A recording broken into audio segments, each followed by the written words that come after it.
I am the Tofu Golem. Please enjoy the video. In this video, I will explain how to make rice jaad.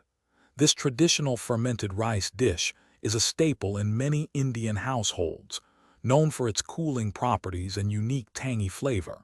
It's incredibly simple to prepare, often using leftover rice, and offers a refreshing start to your day. We'll cover everything from basic ingredients to the fermentation process and serving suggestions. Making rice jaad requires just a few simple items. Start with about 1 cup of cooked rice, ideally from the previous day, as it ferments beautifully. You'll also need 2 to 3 cups of clean, filtered water. While optional, a small pinch of salt can enhance the flavor.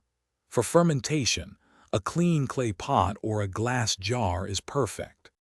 Now let's get to the fermentation. Place your cooked rice into your chosen vessel. Pour in enough water to completely submerge the rice, ensuring it's well covered. If using salt, add it now and stir gently.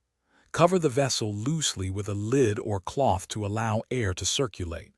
Let it ferment at room temperature for 8 to 12 hours or overnight.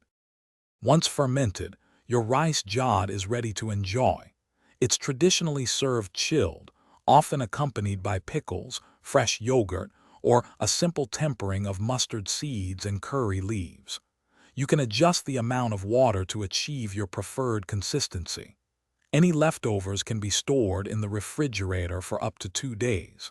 It's a delicious and probiotic-rich meal. Thanks for watching.